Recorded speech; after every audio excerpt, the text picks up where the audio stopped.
एक समय की बात है, एक युवा जिसका नाम परिक्रम था महात्मा बुद्ध के पास आया। वो बहुत परेशान था और उसने बुद्ध से पूछा, हे प्रभु, क्या नियति पहले से ही तय होती है? क्या हम अपने भाग्य को बदल नहीं सकते? बुद्ध ने मुस्कुराते हुए कहा, तुम्हारे प्रश्न का उत्तर तुम्हें स्वयं खोजना होगा। मेरे साथ आओ। वे परिक्रम को एक ऊंचे पहाड़ की ओर ले गए। पहाड़ के नीचे बुद्ध ने परिक्रम को एक बहुत बड़ा और भारी पत्थर दिखाया।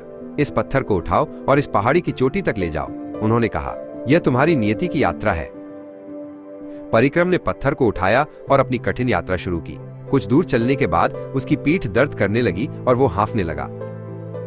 तभी एक राहगीर ने उसे देखा। तुम इतने भारी पत्थर को क्यों ढो रहे हो? उसने परिक्रम से पूछा और उसकी मदद करने के लिए आगे बढ़ा। कुछ और आगे बढ़ने पर परिक्रम को कुछ बच्चे मिले। उन्होंने उसे देखकर हंसना शुरू कर दिया और उसका मजाक उड़ाया।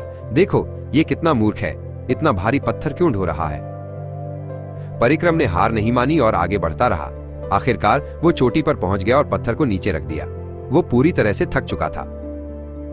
बुद्ध उसके पास आए और मुस्कुराते हुए बोले, कैसी रही तुम्हारी यात्रा परिक्रम? परिक्रम ने कहा, यह बहुत कठिन थी प्रभु। मुझे मदद भी मिली और मजाक भी उड़ाया गया। बुद्ध ने समझाया, जिस तरह इस यात्रा में तुम्हें मदद और मजाक दोनों मिले, उसी तरह जीवन में भी तुम्हें अच्छे और बुरे अनुभव मिलेंगे। ये सभी अनुभव ही तुम्हारी नियति को गढ़ते हैं। नियति कोई ऐसी चीज नहीं जो तुम्हें बिना प्रयास के मिलती है। यह तुम्हारे कर्मों का परिणाम है। हर कदम जो तुम उठाते हो, हर अच्छा या बुरा काम जो तुम करते हो, वो तुम्हारी नियति की नींव रखता है। अगर तुम अच्छे कर्म करते हो तो तुम्हारी नियति अच्छी होगी। अगर तुम बुरे कर्म करते हो तो तुम्हारी नियति भी वैसी ही होगी। तुम्हारी नियति तुम्हारे हाथों में है। परिक्रम ने बुद्ध के चरणों को छुआ और कहा, प्रभु, अब मैं समझ गया। नियति पहले से तय नहीं होती, बल्कि हमारे प्रयासों और कर्मों से बनती है।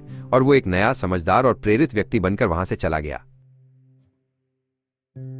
अगर आपको ये कहानी पसंद आई हो तो कृपया मेरे चैनल स्टोरी बुक सेंट्रल को लाइक, शेयर और सब्सक्राइब करें।